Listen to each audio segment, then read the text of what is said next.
खुलुमबाय गिबियावनो रंजालि बैसागोनि गाहाम हामलायथिखौ जासिहरनाय जाबाय। आंनि मुङा बेरखां दैमारि, गामि दुधनৈ आमजंगा, जिल्ला गवालपारा, आसाम। Pin number 783124। दानिया आङो गाव सुजुनाय खन्थाइखौ आवरायनो आखायाव लाबाय। खन्थाइनि मुङानो जाहैबाय दे बर'फोर खौसे जा दिनै। हे बर'फोर, नुवाखै सानजाहा फुंबिलि साना, सोरां जोंथि माथि आबिर सारफावना, बुहुम बिखायाव सोरां होना सोनाब फारसे दोबैलांगौ साना।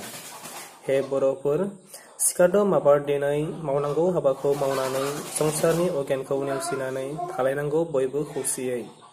हे बर'फोर, राजा इरागदाव देगादाव मोननि रायजो बेंनाया, जोहोलाव सोमदोन दैमालु मोननि उदांस्रि नागिरनाया, थालांबाय बेयावनो बिसोरनि जिउ जारिमिना, खोंलांदोंमोन बिसोरनो बर' रायजोखौ खौसे जाना।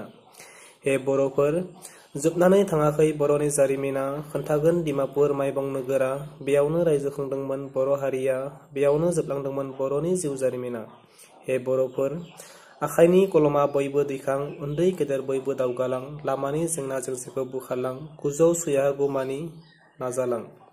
हे बर'फोर, एना एनिखौ नागारनानै, खौसेथि थामोनथाइखौ लानानै, बिदा फंबायफोर बादि सानलायनानै, हे बर'फोर खौसे जा दिनै। आंनि खन्थाइ आवरायनाया बेयावनो थुंगेबाय। गोजोन्थों।